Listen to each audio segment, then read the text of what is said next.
Hier agter my is Suid-Afrika Huis, of South Africa House soos dit hier in Brittanje bekend staan, duidelik sigbaar.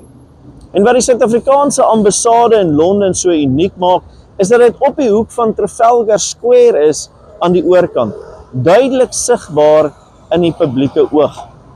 Ja, Suid-Afrika het die gebou in besit geneem in 1933. En toe het Jan Smuts die Suid-Afrika se rol in die Tweede Wêreldoorlog van daaruit bedryf. So was daar verskeie betogings en langdurige betogings hier in Trafalgar Square gewees tydens die apartheid-era.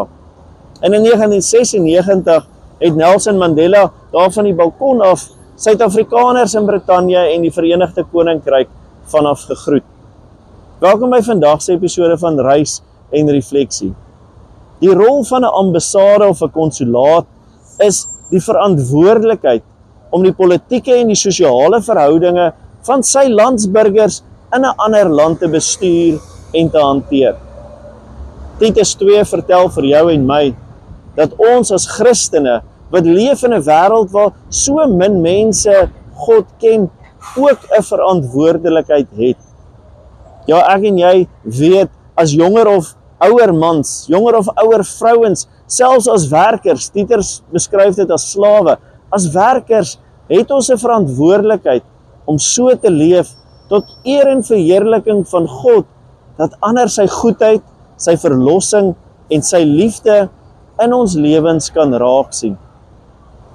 Verlede naweek het 24.000 Suid-Afrikaners geregistreer en baie van hulle opgetrek hier na Suid-Afrika Huis toe, om hulle kruisie te kom trek, om hulle stem uit te bring, omdat hulle gevoel het dis hulle verantwoordelikheid as Suid-Afrikaanse burgers om hulle stem op te bring vir die toekoms van Suid-Afrika.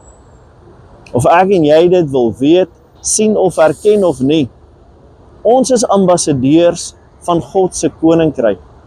Dit is ons verantwoordelikheid om so te leef dat ander God in ons lewens kan raak sien. Ja, ons lewens is sigbaar vir die mense rondom ons en hulle kyk na ons lewens om te sien wat dit is om 'n Christen lewe te leef.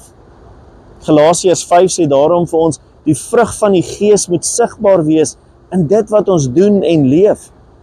Spreuke 4 vers 23 sê vir ons, dat dit wat ons harte omgaan, moet uitkom en sigbaar wees vir hulle rondom ons.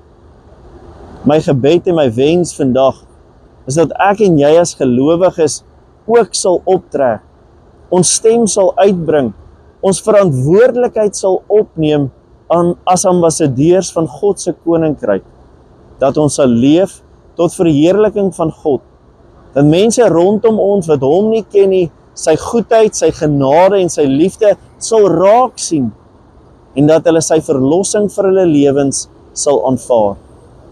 Kom ons bid vir hulle ook. Kom ons vra die Gees om deur ons in hulle te werk, en so sy koninkryk uit te bou.